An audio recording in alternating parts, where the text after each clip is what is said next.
We've got an interesting guest. We have another author, and I want to get your title right. It's Chaplain Colonel retired Joel P. Jenkins. That's basically gets it, right? That's got it. And you've got a book that just a couple weeks ago came out and is now available for folks to pick up and read. My dad pastored in Anderson County. Most of his years of ministry was at Siloam Baptist Church, right off 81. In Powdersville, big city of Powdersville, that has changed dramatically, of course. I consider Anderson really my home county because that's where Mom and Dad planted themselves. We just love this county. We love Anderson. And when I was in Iraq, I got on a C-17 in Qatar to fly back to Baghdad.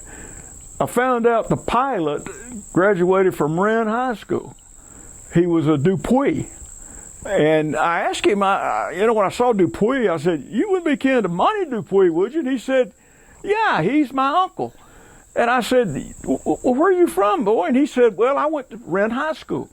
I said, "Did you happen to know Timothy Harrison, who's my nephew?" "Oh, we played basketball together." So, I mean, Paul is such a small world. Here we are on the other side of the world, and I'm sitting there in the cockpit. He let me sit up there with a boy from Wren High School. Of course, now Powdersville High School is there. Yep. And my nephew was the baseball coach there for the very first baseball team, Josh Smith.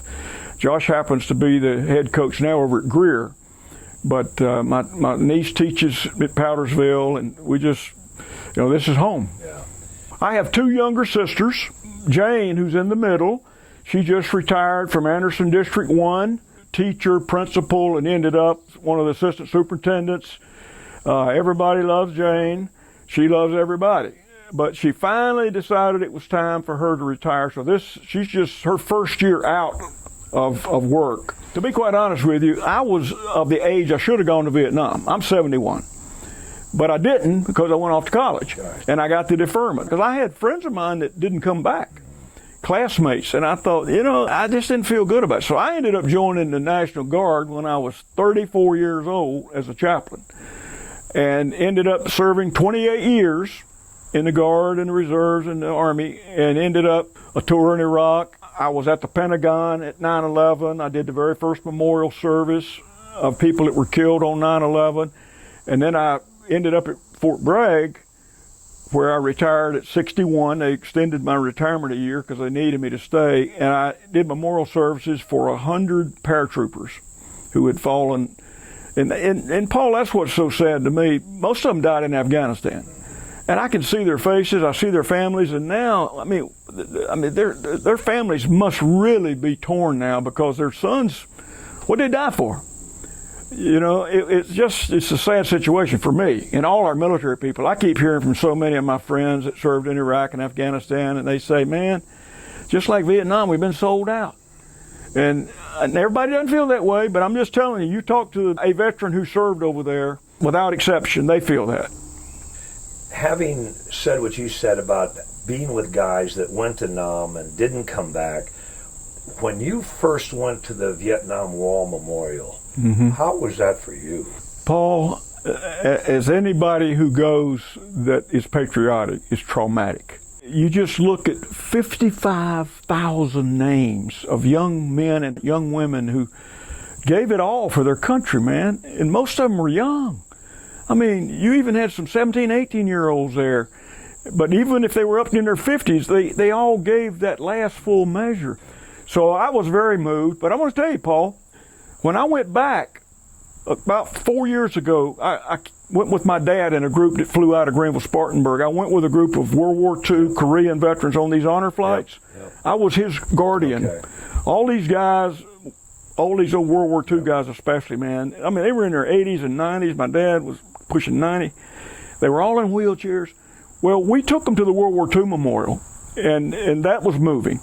But when we took them to the Vietnam Memorial, and they couldn't stand, but they walked up, or we rolled them up, man, and they'd put their hands on that wall, and some of them had sons who died in Vietnam, and here we were up there honoring them for their service, but they were there just connecting, with their children or their nephew or friends or just people that they didn't know.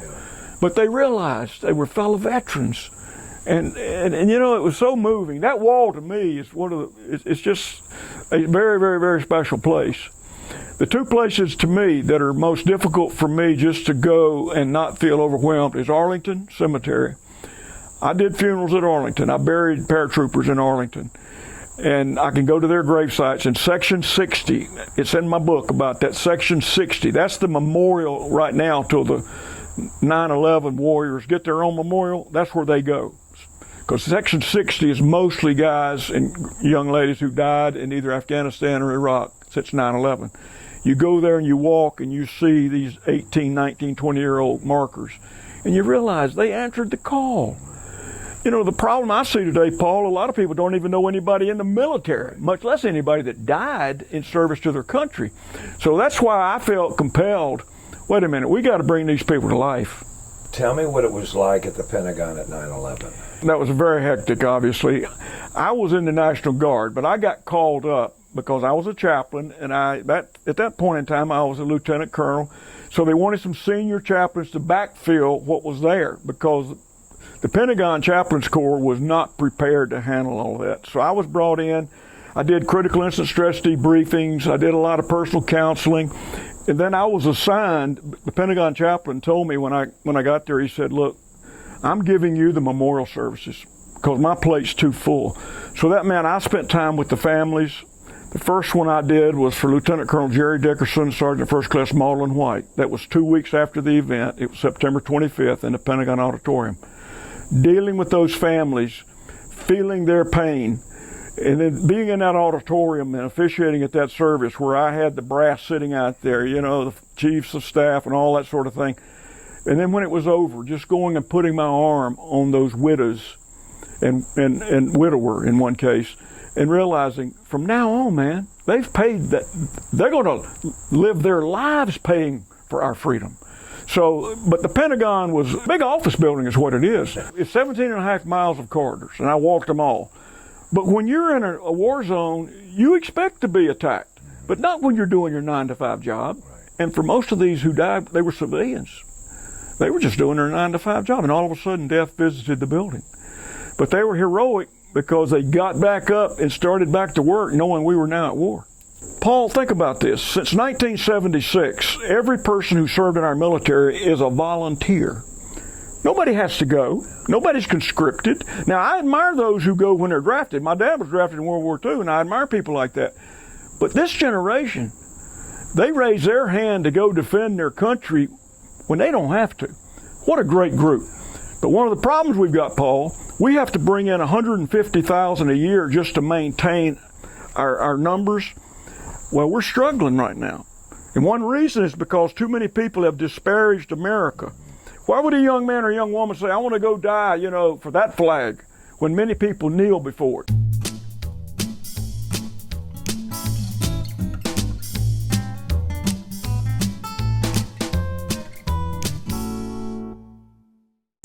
The title of the book is The Honored Dead, Reflections on the 20th Anniversary of 9/11. Why did you decide to take the time to write the book? Well, thank you for asking that question. One reason, I was at the Pentagon at 9/11, so I have some personal memories of some of those we lost, their families, and so that triggered something in me to say, wait a minute, you know, has it been 20 years and have we forgotten? Because, you know, Paul, if you think about it, a 25-year-old today doesn't remember 9/11. Yeah. I mean, they may have a vague memory. I don't remember much when I was 5 or younger. So, you know, our Pearl Harbor, it seemed like all those things are in ancient history. Well, guess what? 9/11 now seems in some people's mind as part of that. But I wrote the book for a lot of reasons, but one reason is to honor those who've died for this country, to honor those who died at the Pentagon, but then to honor all of the 1.3 million Americans who died in service to America in their military service. 1.3 have died, pre-revolutionary through today. And many of them are forgotten. They're faceless. We don't even think of them. A lot of times on Memorial Day or Veterans Day, small groups gather, if at all. And all these people, they gave up everything, not only their lives, but their future, their dreams, their aspirations. And I'm the benefit of that. So how can I not do something to kind of remind people, hey, don't forget these folks. Don't forget them. So the book tells some personal stories of quite a few people along the way that I met. It tells some stories of World War II, my dad's story from right here in this area. But it also tells the story of over 100 paratroopers at Fort Bragg that I was with. And I traveled from Fayetteville, North Carolina to California bearing paratroopers. And everywhere I went, I met these wonderful families who had impressed on their children's hearts to love their country. Paul, I'm afraid we're losing that, because if we don't have enough young men and young women who feel America is exceptional and they're willing to go and put themselves in harm's way, then we're in trouble. Part of my job at Fort Bragg, I was the rear detachment chaplain for the 82nd Airborne Division. So every loss we had during the 18 months that I was the division rear D chaplain, I had to go sit in on every briefing when we had a loss.